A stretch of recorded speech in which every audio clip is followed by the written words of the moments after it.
أشهد لا إله إلا أنت وأنت على كل شيء قدير، وأشهد أن لا إله إلا الله وحده لا شريك له ولا ضد ولا ند له، وأشهد أن محمدا عبده ورسوله بلغ الرسالة وأدى الأمانة ونصح الأمة وكشف الله الكرام. إن العناء والتعب وآلام الفراق لا يهون أمام هذا الجميل وهذا الاعتبار الذي منحتمونا إياه هذا اليوم العظيم. أسأل الله سبحانه وتعالى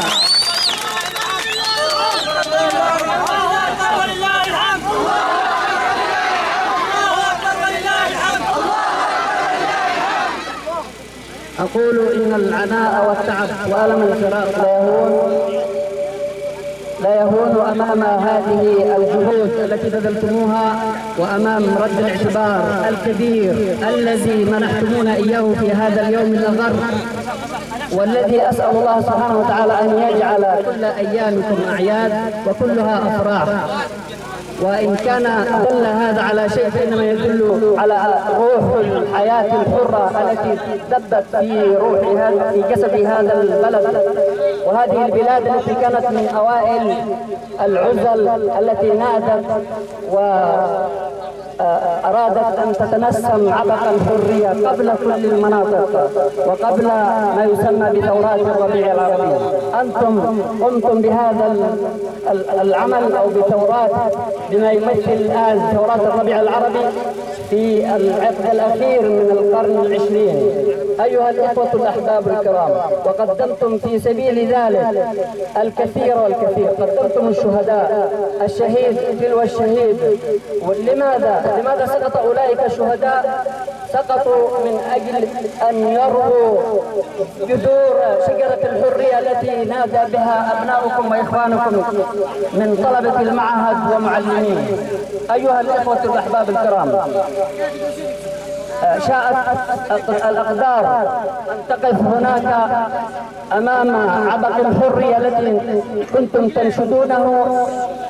وقفت شخصيات معروفة وقدمت إخوة لكم على رأسهم فيصل المليكي، قدموه شهيدا إلى ساحة الإعدام، مع أنكم تعلمون أن أولياء دم الجندي الذي سقط في منطقة حمر كانوا قد كلهم الأسرتين كلهم أبدوا استعدادهم للتنازل عنه وقالوا سقط شهيدا للواجب، ولكن هناك من وقف وأخذهم من صنعاء وهرب بهم ليلا لئلا يتنازلوا عن أخينا فيصل. وهذا بحد ذاته يعتبر من هذا الذي وقف هذه الوقفة كأنه قام بقتل أخينا فيصل شخصيا، وكأنه قتله بيده، لا فرق بأن يمد عليه السلاح أو يأتي بالشهود الزور ليشهدوا عليه بأنه قاتل. مثل أخينا منصور النجار الآن أتوا بشهود زور وشهدوا عليه بأنه قتل صاحب بني زهير ابن عقيل، لكن شارع العدين أو مدينة العدين كل ذلك الشارع يعلم تمام العلم أن منصور النجار بريء منها، ومع هذا كان أمر التنفيذ موجود في النيابة باقي إلا أيام قلائل حتى ينفذوا فيه حكم الإعدام. ألا يعد هذا قتلا؟ يا إخوة، علينا أن نعرف أن الذي يباشر القتل بالكلاشينكوف أو بالRPG أو بالدشكا أو بالسكين أو أن يأتي بشهود الزور، القتل واحد، الهدف واحد والغاية واحدة، وهو أنه يزهق نفس بريئة ويقدمها إلى ساحة الإعدام وساحة الميدان وهو بريء منها. أيها الإخوة الأحباب الكرام، جاء أسرة القتيل عبد عقيل صاحب بن زهير وتنازلوا لأنهم يعلمون تمام العلم أن منصور النجار بريء منها، يعلمون تمام العلم أن منصور وما لهم من مال، وضغطوا على القاضي وعلى رئيس المحكمة وجعلوه يحكم عليه ب15 عاما و6 مليون ريال كعقوبة بديلة. وهذا ما لم تشهده محافظة إب منذ أن دخلنا السجن، يعني منذ قبل 10 سنوات، ولم تشهد مثل هذه الإجراءات إلا عندنا في العدين فقط. أيها الإخوة الأحباب الكرام، المعروف والمعمول به قضائيا على أن الذي يتنازل عنه أولياء الدم يعمل جلسة واحدة أو جلستين بالأكثر عصمة دم ويفرج عنه، لكن إحنا منصرنا جرسنة وهو يواصل المحاكمات، مرة يطلع ومرة ينزل ومرة يأخروا الجلسة ومرة يوقفوها إلى أن صدر الحكم حكما جائر، فما كان عليه إلا أن يستأنف. وأسرة القتيل أبدوا استعدادهم بأنهم سيأتون رجالا ونساء.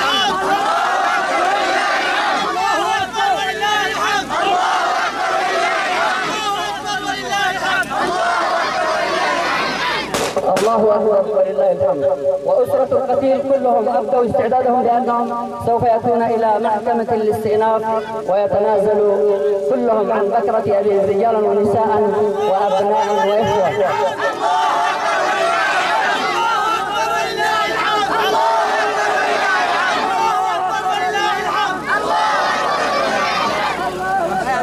أيها الإخوة الأحباب الكرام، الفضل لله سبحانه وتعالى أولا، ثم لثورة الشباب السلمية التي خرجت في ربوع يمننا الحبيب.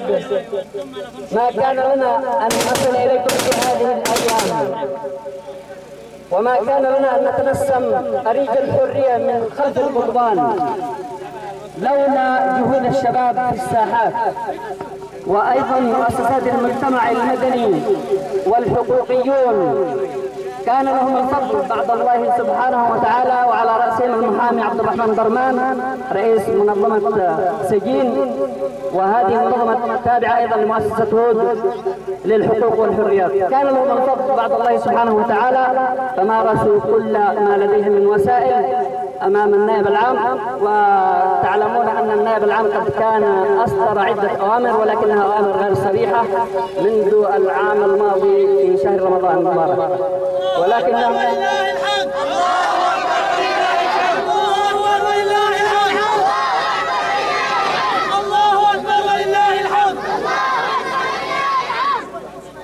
وعندما شاءت إرادة الله عز وجل أن نخرج في هذا الظرف الرائع، وقد تشبع أبناء منطقتنا مثلهم مثل بقية مناطق اليمن، تشبعوا نسيم الحرية وتذوقوا طعمها وحلاوتها. نسأل الله سبحانه وتعالى أن يكلل جهودكم بالخير والنجاح والفوز والفلاح، إنه ولي ذلك والقادر عليه. وصلى الله وسلم على سيدنا الرحيم. الحمد لله وصلى الله وسلم على سيدنا رسول الله. أما بعد، نشكر لكم حضوركم وتفاعلكم مع هذه المناسبة.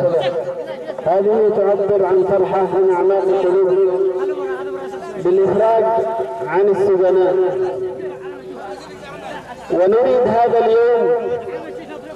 اليوم أن يكون يوم انتصار للأخلاق والمبادئ والقيم، ولقيم العفو والتراحم بين الناس، ولقيم العفو والمسامحة، ولقيم الحب والتعارف.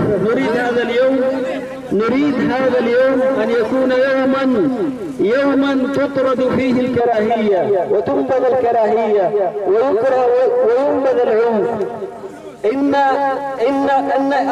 إننا اليوم نعيش في أيام تغيرت فيه الموازين، وتغيرت فيه القيم، وتغيرت فيه قيم الناس واعتبارات الناس وموازينهم.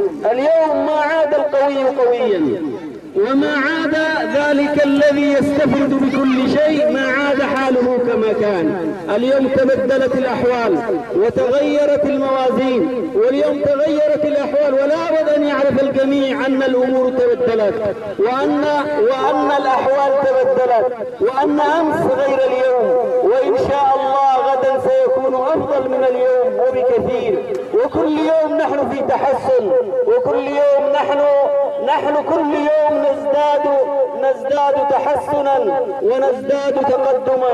نريد أمنا، نريد سلامة، نريد عدالة، نريد قانون يحكم هذا البلاد، يقسم كما يقسم ظهر الصغير، يقسم ظهر الكبير، يقسم الكل. نريد قانون يأخذ الإنسان بجريرته مهما كان هذا الإنسان ومهما كان موقعه. هذا الذي نريده، وهذا الذي نريد أن يكون في بلادنا. ما قامت الثورات وما سجن السجناء وما ناضل المناضلون وما كافح المكافحون إلا من أجل العدالة، إلا من أجل الحرية.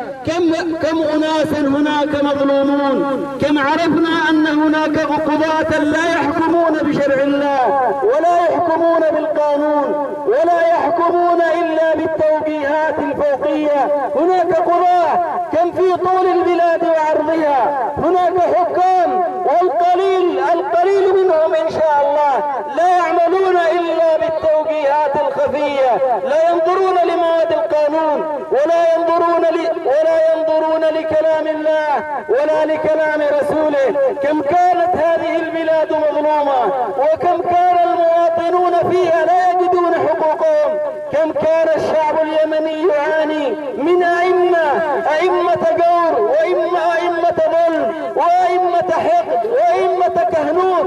كم كانت الأمة اليمنية تعاني. لكن من اليوم نريد القانون أن يسود، ونريد القانون أن يكون على الصغير والكبير والغني والفقير.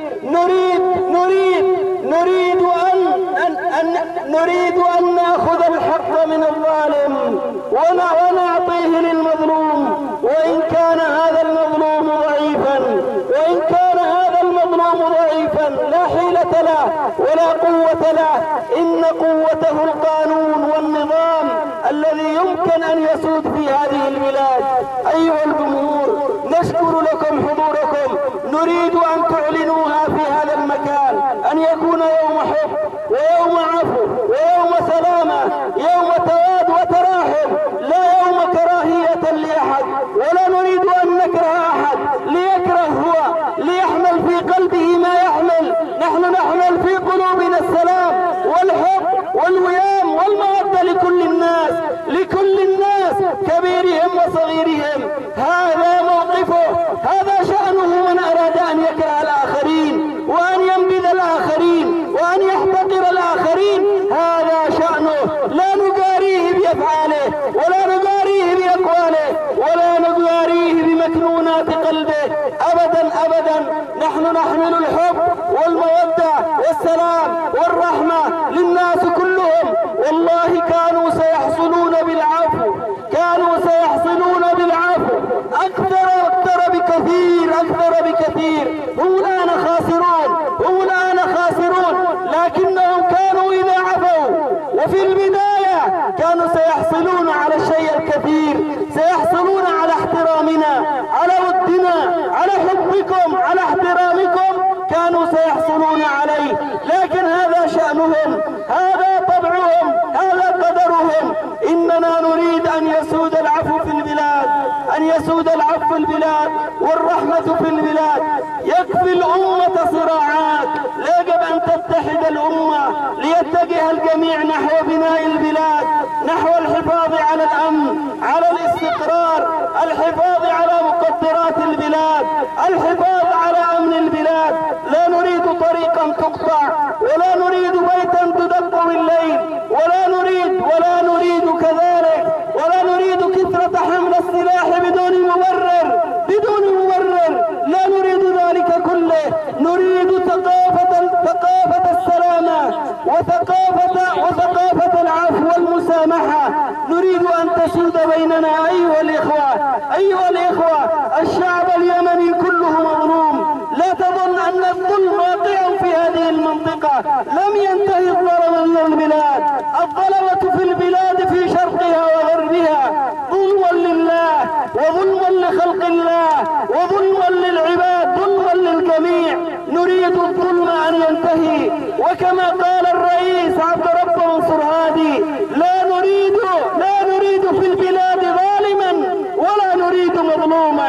هكذا قالها وهكذا كررها عدة مرات، هكذا قالها وكررها. نريد أن نشد على يديه ونقول له: امضي في ذلك، فالله عونك وكل الخيرين في البلاد وكل الخيرين في العالم معك، فامضي إلى ما أردت. إن أردت إحسانا الله سيوفقك، وإن أردت غير ذلك فانتظر مصير السابقين. نحن نظن به الخير، نحن نحسن به الخير، فنقول له امضي حتى لا يبقى ظالم ولا يبقى مظلوم في بلاد اليمن. رعاكم الله، حفظكم الله، أعانكم الله، سددكم الله. هكذا نريد أيديكم أن تجتمع من أجل الخير، من أجل الحق، من أجل نصرة المظلوم، من أجل أمر بمعروف ونهي عن منكر. والسلام عليكم ورحمة الله وبركاته. في 96 كان الخلاف سابقا على المعهد، عندما أراد صادق باشا أن يحول المعهد في عام 96 إلى مدرسة، وأن يرحل جميع العاملين في هذا المعهد إلى خارج منطقتهم. عند ذلك قام المعلمون واتجهوا نحو الشيخ وطلبوا منه أن يحول المعهد إلى مدرسة، لكن بشرط أن يجلسوا يدرسوا في منطقتهم، فأبى إلا أن يرحلهم في ذلك اليوم. عندما أعيتهم الأمور اتجهوا إلى الجبال وطوقوا المنطقة ومنعوهم من دخول البلاد. بعد ذلك استمرت الحرب، أو عين شيخ للمنطقة من بلاد المليكي، واستمر الحال من عام 96 إلى عام 2002. ثم بعد ذلك شيخ المنطقة انضم مع صادق الباشا، وبدأت المشاكل والضغط اشتد على المعلمين وفرقوهم في نواحي أو في عزل العدين كلها. بعد ذلك دبرت هذه المكيدة، وأتى بشهود زور من أجل تصفية حسابات تلك الحقبة، لأنه ما استطاع أن يشفي غليله منهم في 96 ولا ما بعدها إلى عام 2003. عندما بدأ الناس في الضعف أخذته وأتى بشهود زور ولفق لهم هذه التهمة بأنهم أطلقوا 400 طلقة على سيارته، وهي مليئة بالمرافقين، وانتهت السيارة إلى الصفر، ولم يحدث لأحدهم حتى ولا قطرة دم.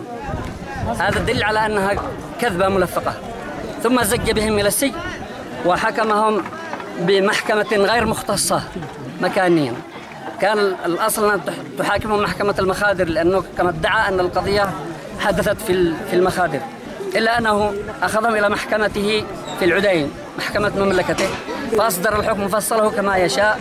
وكان أيضا بأن أطلق له الحرية رئيس المحكمة، وحكم علينا وعلى بقية الإخوة منصور نجار واثنين آخرين. أنتم كنتم ضمن المتهمين؟ نعم. حكمت محكمته علينا بالسجن لمدة 10 سنوات من تاريخ النطق، وكنا قد ضيعنا في 18/5/2004 كان النطق في الحكم، وقد كان لنا ما يقرب من 10 أشهر في داخل السجن، و6 ملايين ريال تكاليف المحاماة في 3 جلسات أو 4 جلسات في المحكمة الابتدائية، وكأنها المحكمة الجنائية الدولية.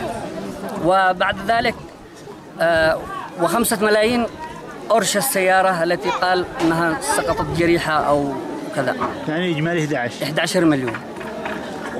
قيمة السيارة مليونين جديدة. نعم. بعد ذلك دفعتم المبلغ؟ دفعنا المبلغ الذي علينا الثلاثة حوالي 4,500,000. نعم. بعد كمل. وبعد ذلك كان من عام 2011 ونحن نعامل على الإفراج، إلا أن النائب العام وقف حجر عثرة، وكان يأتي هذا الموجود الآن العوش من آخر 2011، وأتى بأوامر غير صريحة. فكنا نوصل إلى كان الذي يتابع لنا هو الأستاذ محمد النهاري، يصل بالأمر إلى رئيس النيابة، ورئيس النيابة يحول عن نيابة العدين، وبدل ما يفرج يرفع مذكرة توضيحية كم قضوا من السجن وما دفعوا كذا كذا، وهكذا الأمر الأول والثاني والثالث، إلى أن قيض الله الأستاذ عبد الرحمن برمان، فكان له الفضل بعد الله سبحانه. ايش عرف الأستاذ عبد الرحمن وهو بصنعاء؟ تواصلنا معه عبر الفيسبوك، كان الفضل لله عز وجل، ثم لدورة الشباب استطعنا بعد عام 2011 أن ندخل التلفونات إلى السجن، وتواصلنا بالفيسبوك وبشبكة التواصل. يعني خرجتم بعد انتهاء المدة؟ تبقى للمدة، يعني المدة التي قضيناها بالضبط في داخل السجن المركزي 10 سنوات قمرية إلى 55 يوما. وأما بالنسبة لأوامر النيابة فلا يفرج عنهم إلا في يوم 18 من شهر 5 عام 2014. وبعد يعني منظمة هود استطاعت أنها تقنع النائب العام أن يعفينا بقية المدة سنة وشهر.